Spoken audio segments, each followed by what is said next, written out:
If you really want things to pop off the page, there should be bold, there should be bullet points. Instead of, writing a sentence that has like 3 or 4 ideas in it, that should be in a bulleted list. Because again, it makes it easier for the reader to scan. And that's who you're writing the copy for. You're not writing it for you.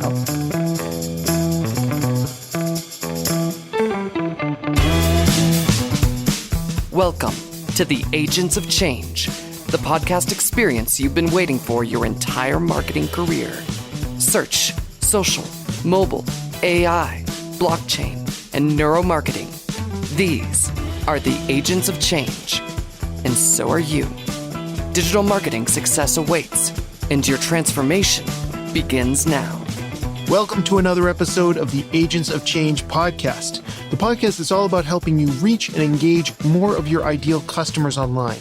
My name is Rich Brooks. I'm your host. This is episode 564, powered by Flight New Media.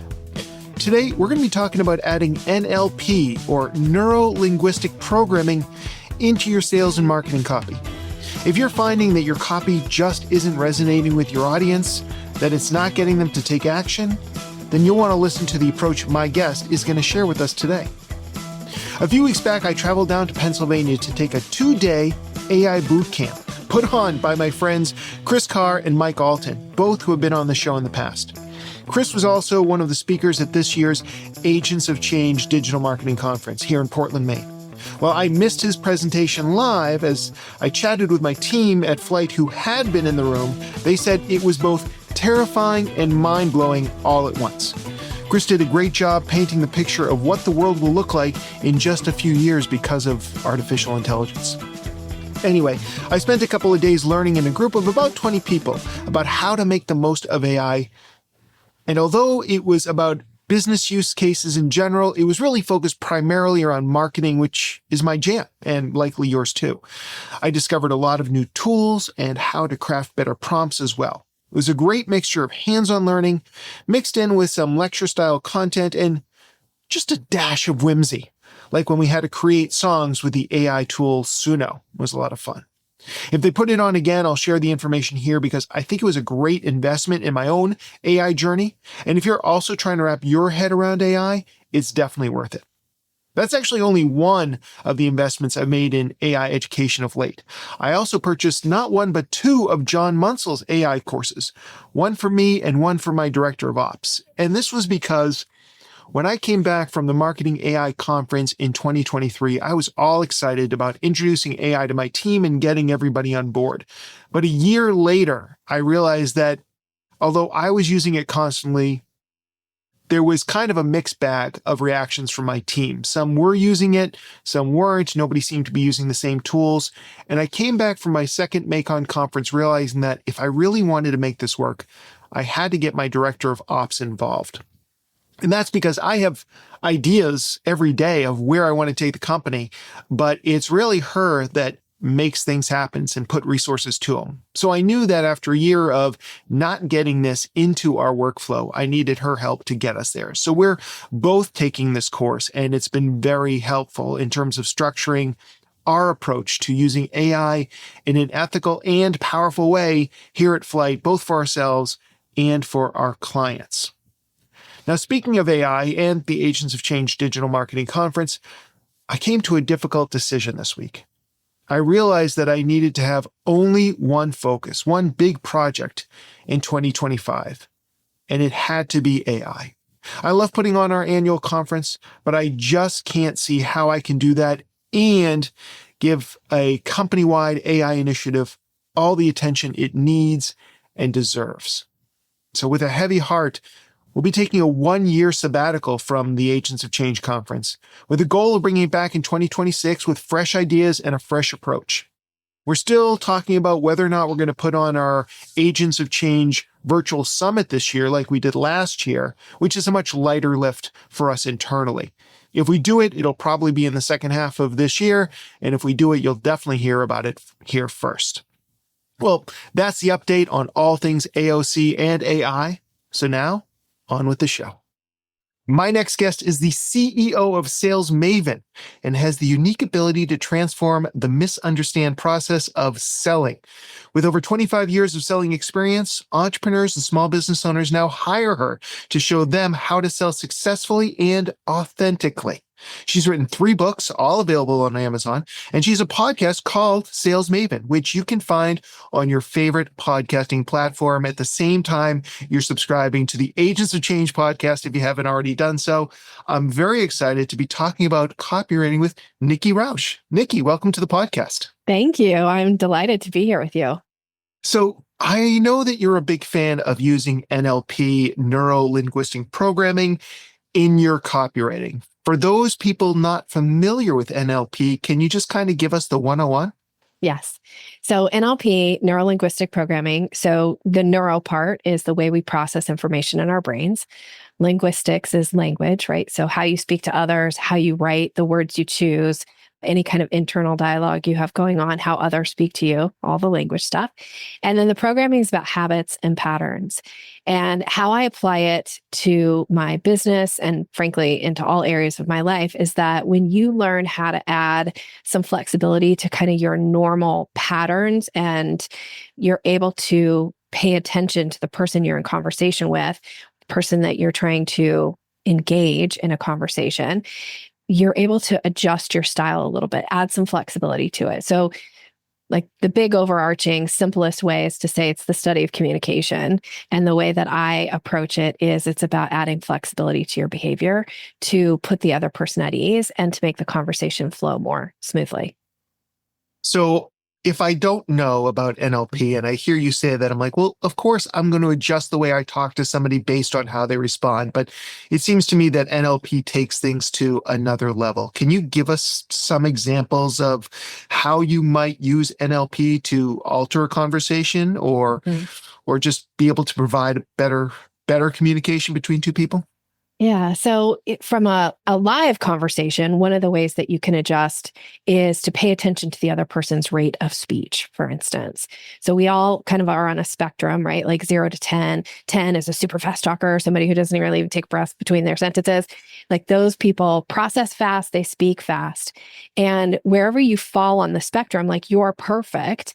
And when you meet somebody who is on a very different side of the spectrum, whatever their number is, their rate of speech, that's different than you, it can be hard to be in conversation, right? Sometimes when you're talking to a fast talker, they interrupt, they speak over you. They're hard to kind of like pick up everything they're saying.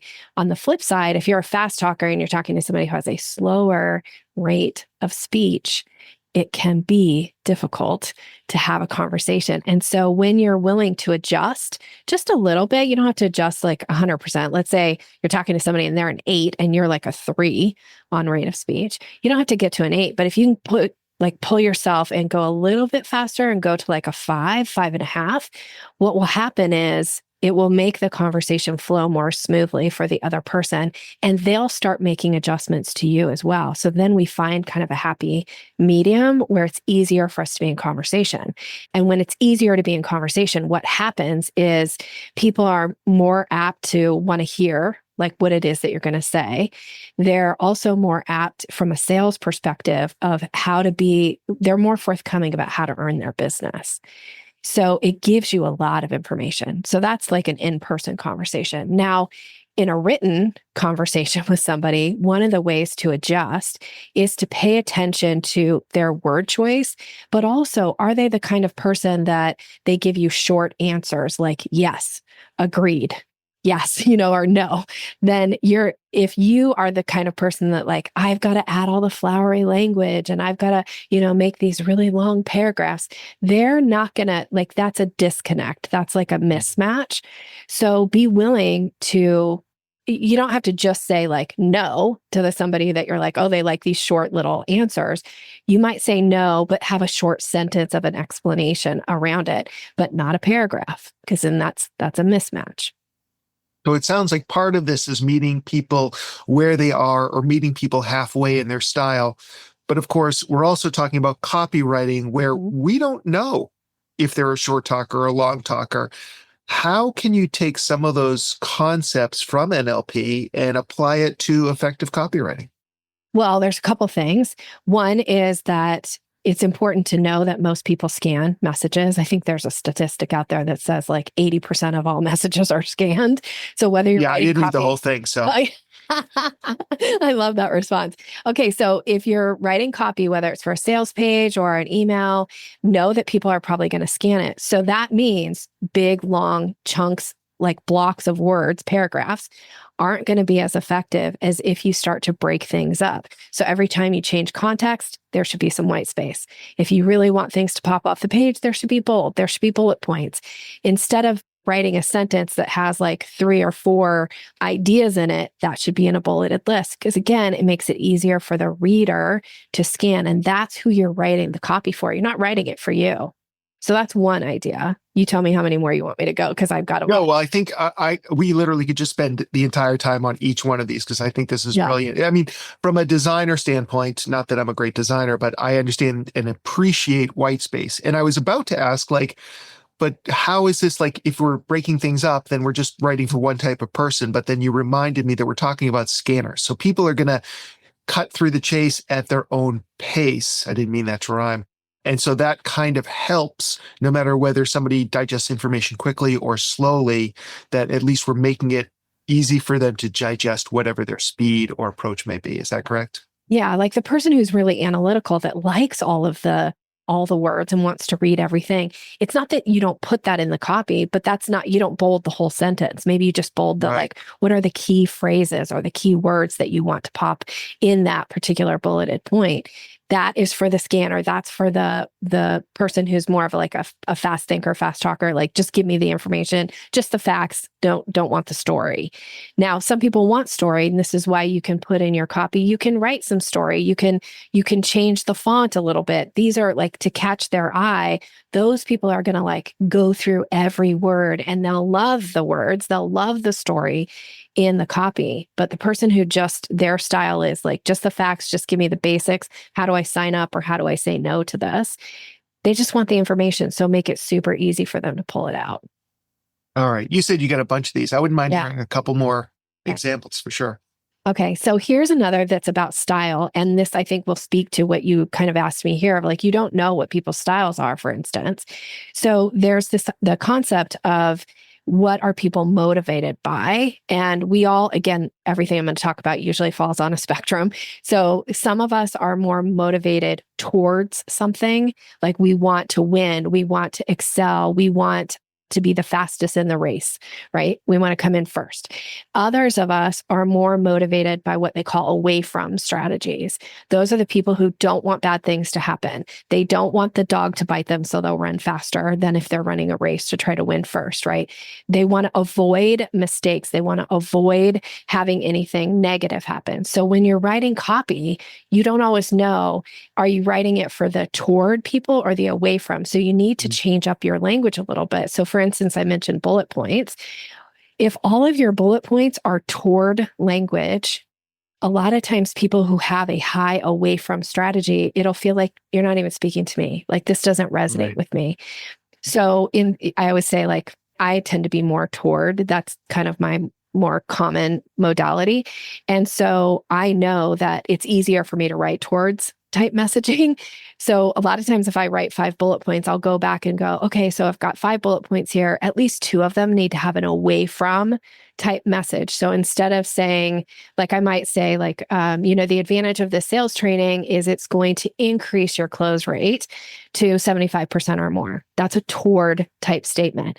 Now, if I want to change it up and make it an away from strategy, I would change it and say, the advantage of this sales training is that you'll no longer be wasting your time on people who aren't going to buy from you, and therefore missing out on business, right? That wasn't a very good sentence the way I just structured it, but it's this idea of, are you writing for toward or away from? And realistically in your copy, if you only write toward statements or only write away from strategies, what will happen is you'll attract a lot of those types of clients, and it won't give you this like good mix. And you'll speak to it, like you're limiting your buyer pool by doing that. Right. It's interesting because so often I've heard that, and in books like Influence, the Psychology of Persuasion, they talk about how people are more motivated by negative emotions than by positive emotions. So a lot of the copywriting advice is always about like dangling that negative thing to avoid. But if I'm hearing you correctly, like, yes, that's fine. But if you've got 3 bullet points, at least one should be also reinforcing some positive things for the people who sort their lives that way instead. Yes, 100%. I know for me that, you're so right, that a lot of the copy, a lot of the marketing materials out there are really written from the like, and we hear this all the time. People are like, focus on the pain points. I will say, if you send me something that's full of like focusing on my pain points, I will shut down because I have a very toward type strategy. It will feel very negative. It will feel either a little bit shaming to me, or it'll feel like this person just doesn't get me. So I'm not going to work with this person. I'm not going to buy their product. I'm not going to buy their service. It's just kind of like counterintuitive to me. So I know that, and I'm willing to be flexible again in my own strategy to attract more of the ideal client, because just because I like Toward doesn't mean I can't speak to the away from clients or that I can't help them as well. So if you want to expand your buyer pool, you want to mix it up a little bit. Just thinking about this right now, but it'd be a fun experiment to run where you do 2 meta ads or Google ads, one that uses towards language, one that uses away language, and then you send them to landing pages that reflect that. So you would automatically attract the right type of person and reinforce that type of either towards or away language and possibly increase your conversion rates. Definitely I would something say that would be fun to play with. Yeah, it would be fun to play with it. And I would say, please then do a third option, which is a little mixture of some toward and away from, because again, it's a spectrum of where people fall. So I'm not 100% anti away from. So you can give me some away from. I want to avoid mistakes too. You're right. And see which one converts the best for you. I would say do 3.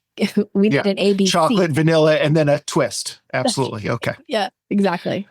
All right. So we kind of touched on this in some of your previous answers, but what do you see as some of the common mistakes that marketers are making with writing copy, and how might they avoid those using some of the NLP techniques that you have in your toolbox? Well, I'm going to say the biggest one is this idea of we write from our perspective. And so we have a thought and then we write it down, which totally makes sense, of course.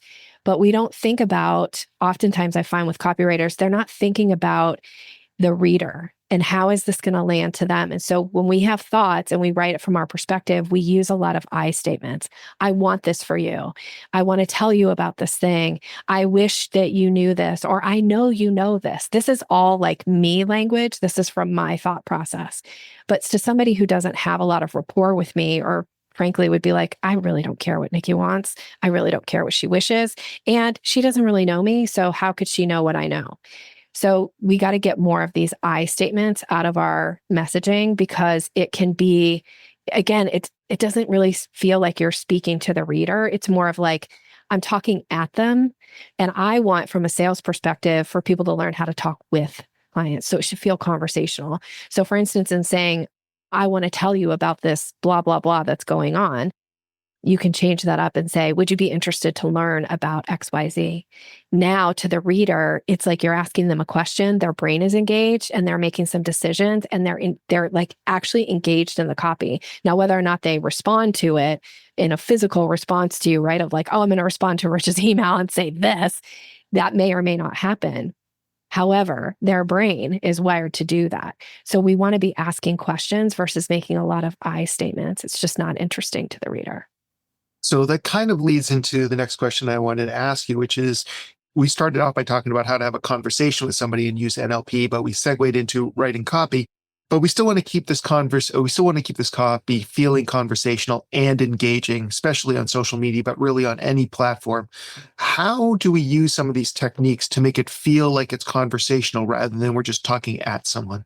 Well, one of the ways to do it is So this is a common mistake that happens. And people, they do it, but they do it in reverse. So they'll write out something on social media about like some exciting thing they have going on. And at the bottom, they'll ask a question. You actually should flip that. You should ask the person the question first before you give the answer. So for instance, and this is just random, but you might say like, what is the most exciting thing going on in your life right now? Then you leave some white space and then you can give them your answer. Here's something exciting going on in my life, or here's what's going on in the business. I'm super excited to talk about it. By asking the question first, their brain is engaged. They want to kind of answer. And not only, because again, whether they actually type in the comments and give you an answer, their brain is wired to answer. It's called instinctive elaboration. Our brains are wired for questions. We want to answer them. I always say it's kind of like our brains are like Google. If you go to Google right now, you type in anything, Google's trying to give you answers. Doesn't mean it's giving you the best answers, but at least it's attempting. And your brain is the same way, but it has to be asked a question first. So instead of putting your questions at the bottom of your post, put it at the beginning. And then when somebody answers the question for their own brain and in their own mind, they're more interested to now read your answer. Okay. All right. So we're priming the pump, so to speak. We're getting them to start thinking that way. All right. Are there any magic words in NLP that tend to act as psychological triggers that get people to engage or to take action? Well, one is what's known as an embedded command. And so you, at the end of a statement of like, you don't just put sign up, you put sign up now. Now is like, I'm saying do this right now. So it's an embedded command. So embedded commands are really something you can work in, and you don't use them in every single sentence, right? But if you work them into your copy, sign up now, or is this something you'd like to chat about now? Or is this something we can talk about today? It's giving more of like, this is a concrete question, or this is like, do this now versus like sign up or click here now. It's a more NLP, like, okay, take action.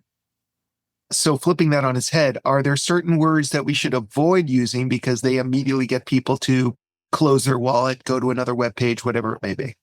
Okay, so this one will be very controversial, I think, with copywriters, because I feel like they love the one I'm going to say. And I'm going to encourage you to limit it. And it's the word if.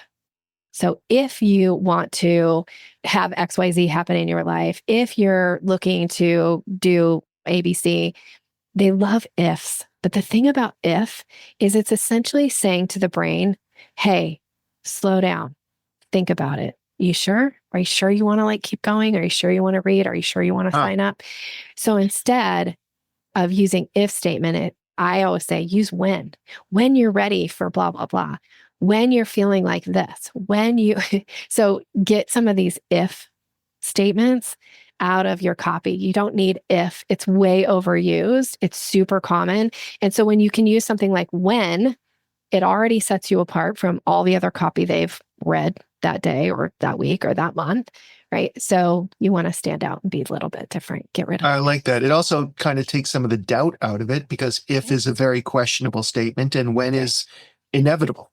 Yeah. So when it's now. It's like, let's and then go. if you add the word now in there, then we know when is. So that's right. Exactly. You got it. So one of the challenges I think a lot of business owners, marketers, and copywriters have is writing to multiple audiences because you never know who's going to show up on your website or see your social posts.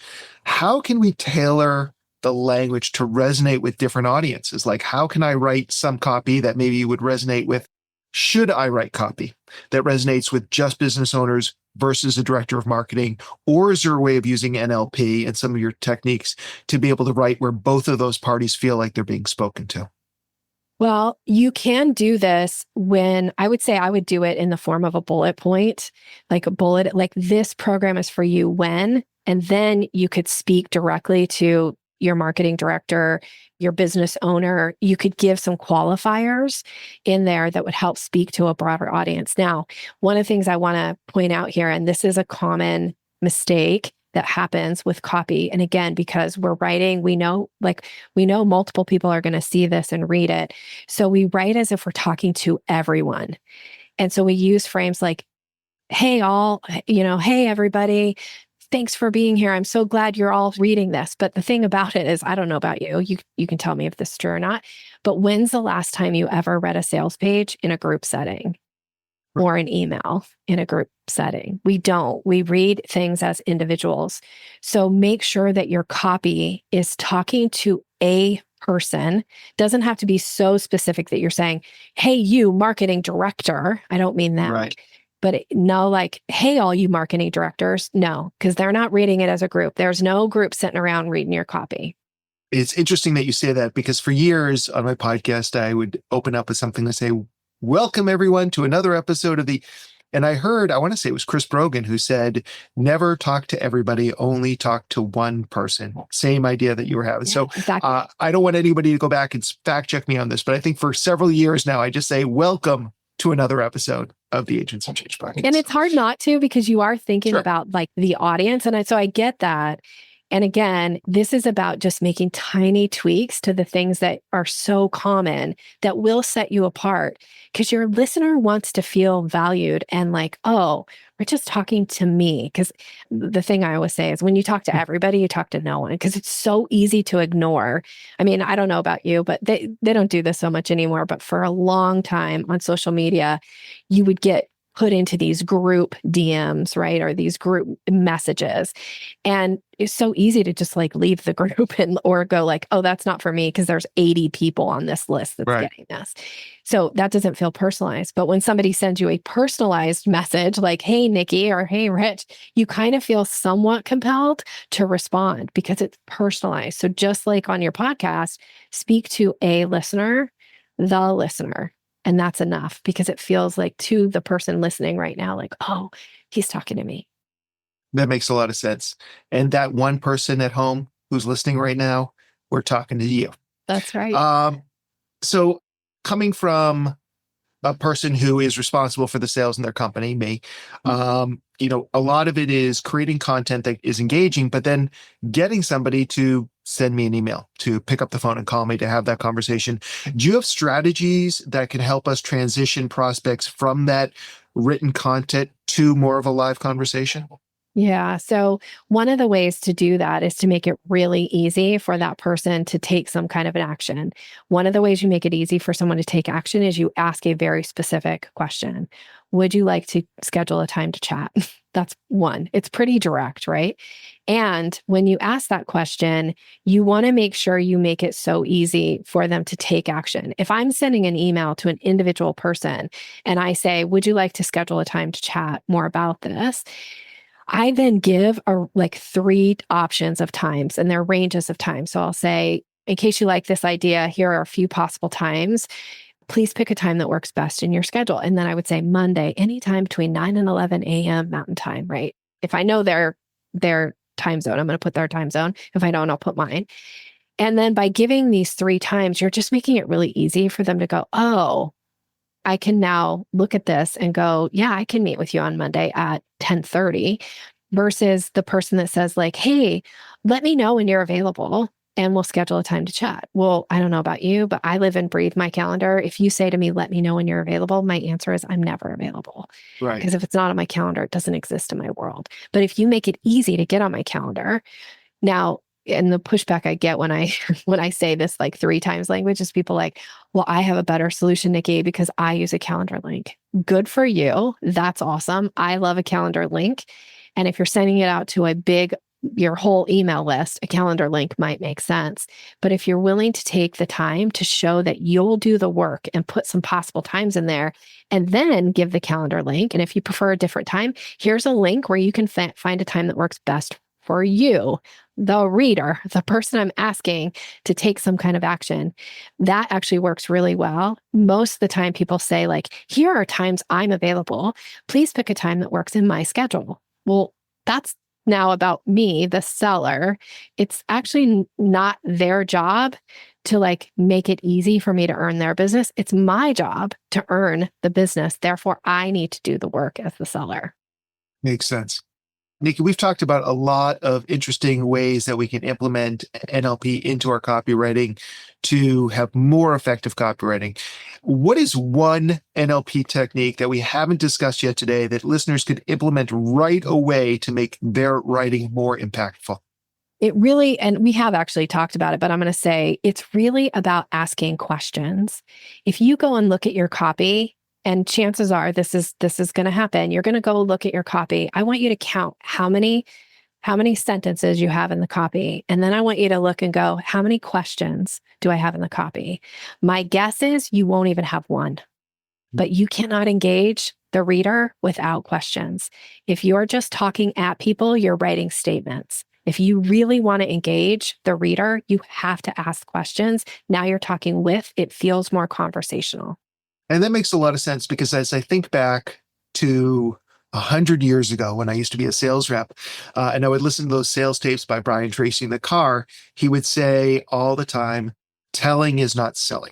That's right. And he would always talk about like asking questions and keep on digging deeper and deeper. And it makes sense. And plus, I think most people want to talk about themselves. So then all of a sudden you're really engaging them in a conversation. So that makes a lot of sense. Yeah. Nikki, if people want to learn more or maybe hire you to help them with their own copy, where can we send them? Well, I'm going to wrap it around a gift for your audience, if that's okay. Oh, I love it. Okay. So I have an ebook. It's called Closing the Sale, and it actually talks through how to have more effective consultation calls. So you can get that by going to yoursalesmaven.com/agents. So this is for your listener specifically. So yoursalesmaven.com/agents. And then you'll be able to download that. We'll be connected, and I would be happy to chat with you and talk about ways that we can improve your copy and specifically your sales. I will make sure that that goes into the show notes, and I will be downloading the first copy of it. So thank you very much. Nikki, great chatting with you today. I really appreciate your time. Thank you. For a full transcript of today's episode, along with all the links that Nikki shared with us and an AI summary and overview, head on over to our website at theagentsofchange.com/564. If you want to try putting Nikki's advice to work, take one piece of marketing writing, whether it's your homepage, email, or landing page, whatever it is, and rework it by asking more questions to make it more engaging and conversational. For example, you might start an email with, "What's the biggest challenge you face in closing deals?" This is going to tap into the natural human tendency to answer questions, making your copy sound more like a conversation or a dialogue and less like a lecture. For more great content that you can use, make sure that you're subscribed to the podcast at your favorite podcasting platform. And while you're there, please consider leaving us a review. But if you know someone who's struggling with marketing and copy that converts specifically, send them a link to this week's show. It will only take you a moment, but they're going to remember that for a lifetime. Okay, that's all for this week. Try out Nikki's advice, and you too will be an agent of change. Don't miss another thrilling episode of the Agents of Change podcast. Be sure to subscribe on your favorite podcasting platform.